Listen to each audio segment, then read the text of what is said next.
Welcome to Just Know and Learn General Knowledge. Chandrayaan-3 के heroes. Chandrayaan-3 project की सफल landing के बाद भारत चांद के दक्षिणी ध्रुव पर कामयाब लैंडिंग करने वाला दुनिया का पहला देश बन गया है। चंद्रयान-3 बुधवार शाम 6:04 पर चांद पर पहुंच गया।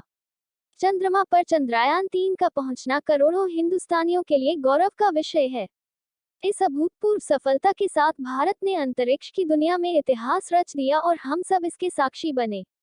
इस उपलब्धि के असली हीरोज यानी इसरो के साइंटिस्ट, जिनकी सालों की मेहनत की बदौलत ही हमारा देश ये कारनामा कर पाया है। आइए जानते हैं मिशन चंद्रयान में शामिल कुछ प्रमुख साइंटिस्ट के बारे में। 1. S Somnath. ISRO chief S Somnath ने पूरे चंद्रयान-3 मिशन को लीड किया है। इनका पूरा नाम श्रीधर पनिक्कर सोमनाथ है। 57 साल के एस सोमनाथ को एरोस्पेस इंजीनियरिंग से जुड़े मामलों का एक्सपर्ट माना जाता है। जनवरी 2022 में एस सोमनाथ को इसरो का चेयरमैन बनाया गया। इससे पहले वे विक्रम साराभाई अंतरिक्ष केंद्र (वीएसएससी) में निदेशक के पद पर रह चुके हैं। सोमनाथ का जन्म 1963 में केरल में एक मलयाली परिवार में हुआ। उन्होंने बेंगलुरु स्थित इंडियन इंस्टीट्यूट ऑफ साइंस से मास्टर की पढ़ाई की है। इसरो के अध्यक्ष doctor S Somnath Chandrayaan-3 mission के मुख्य चेहरों में से एक हैं। उनके ही नेतृत्व में भारतीय अंतरिक्ष अनुसंधान संगठन इसरो की टीम ने इस मिशन को सफलतापूर्वक अंजाम दिया है। बता दें कि एस सोमनाथ ने केरल के TKM में कॉलेज से मैकेनिकल इंजीनियरिंग की पढ़ाई की है। इसके बाद उन्होंने Indian institute of science IISc Bengaluru से पोस्ट ग्रेजुएशन किया। पिछले साल से जब से उन्होंने इसरो के अध्यक्ष का पद संभाला है, तब से कई महत्वपूर्ण मिशनों को गति मिली है। 2. पी वीरमुथुवेल। पी वीरमुथुवेल भी चंद्रयान-3 मिशन के प्रमुख चेहरों में से एक हैं। वह इस पूरे प्रोजेक्ट के डायरेक्टर हैं। इससे पहले चंद्रयान-2 में भी उनकी अहम भूमिका थी। पी वीरमुथुवेल का जन्म तमिलनाडु के विलुपुरम जिले में हुआ था। उन्होंने यहीं के रेलवे स्कूल से ग्रेजुएशन किया है। इसके बाद उन्होंने पॉलिटेक्निक कॉलेज से मैकेनिकल इंजीनियरिंग में डिप्लोमा पूरा किया। इसके अलावा उन्होंने IIT मद्रास से डॉक्टरेट की डिग्री भी हासिल की है। पी वीरमुथुवेल साल 2014 में इसरो में शामिल हुए थे। सितंबर 2019 में चंद्रयान-2 मिशन फेल होने के बाद पी वीरमुथुवेल को चंद्रयान-3 मिशन का प्रोजेक्ट डायरेक्टर बनाया गया। वीरमुथुवेल मूल रूप से तमिलनाडु के विलुपुरम के रहने वाले हैं।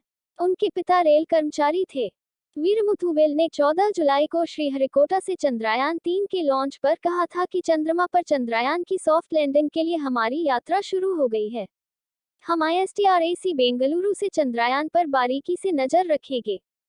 3. कल्पना कालाहस्ती। चंद्रयान-3 मिशन की एसोसिएट डायरेक्टर कल्पना कालाहस्ती आंध्र प्रदेश के चित्तूर जिले की रहने वाली हैं।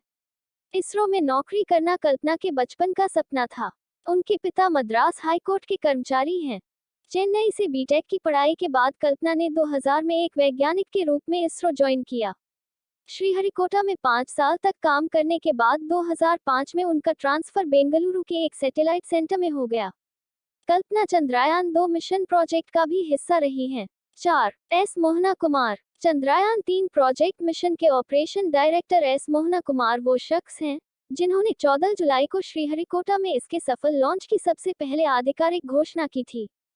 मोहन कुमार चंद्रयान-3 के मिशन डायरेक्टर हैं। इस पूरे मिशन में इनका भी योगदान अहम है। इससे पहले इन्होंने LVM-3M3 मिशन पर OneWeb इंडिया 2 सैटेलाइट्स के कॉमर्शियल लॉन्च के लिए डायरेक्टर के रूप में भी काम किया था। एस मोहना कुमार विक्रम साराभाई स्पेस सेंटर में सीनियर साइंटिस्ट हैं। स्पेस इंडस्ट्री में काफी साल से काम कर रहे हैं। वे OneWeb इंडिया 2 मिशन के प्रोजेक्ट डायरेक्टर भी रह चुके हैं। एस मोहना कुमार 30 वर्षों से अधिक समय से इसरो का हिस्सा हैं। वह चंद्रयान-3 के मिशन निदेशक हैं और उन्होंने ही आधिकारिक तौर पर 14 जुलाई को श्रीहरिकोटा अंतरिक्ष केंद्र से अंतरिक्ष चंद्रयान-3 के प्रक्षेपण की घोषणा की थी। 5. एम शंकरन। मिशन में UR Rao satellite centre URSC के डायरेक्टर एम शंकरन का योगदान भी उल्लेखनीय है। ये सेंटर इसरो के लिए सैटेलाइट्स का निर्माण करता है। एम शंकरन इस टीम का वर्तमान में नेतृत्व कर रहे हैं। एम शंकरन ने तिरुचिरापल्ली के भारतीदासन विश्वविद्यालय से फिजिक्स में मास्टर्स डिग्री हासिल की है। चंद्रयान-3 को डिजाइन करने में एम शंकरन का मुख्य योगदान रहा है। Shankaran UR Rao space centre के डायरेक्टर हैं। इनके पास यूआरएससी और इसरो में 35 वर्षों से काम करने का अनुभव है। एम शंकरन ने 1986 में तिरुचिरापल्ली के भारतीदासन यूनिवर्सिटी से फिजिक्स में मास्टर डिग्री प्राप्त की है। इसके बाद इसरो सैटेलाइट सेंटर इसिक में शामिल हो गए, जिसे अब यूआरएससी के नाम से जाना जाता है। 6. एस उन्नीकृष्णन नायर। एस उन्नीकृष्णन नायर विक्रम साराभाई अंतरिक्ष केंद्र वीएसएससी के डायरेक्टर हैं। इसी केंद्र के पास geosynchronous satellite launch vehicle GSLV mark 3 को डेवलप करने की जिम्मेदारी थी। उन्नीकृष्णन नायर प्रतिष्ठित संस्थान आईआईएससी बेंगलुरु के पूर्व छात्र हैं। तो दर्शक मित्रों, ये थी इसरो के साइंटिस्ट की जानकारी। हम आगे भी जनरल नॉलेज से रिलेटेड वीडियोस आपके लिए जरूर लेकर आएंगे। तब तक के लिए जय हिंद, जय भारत।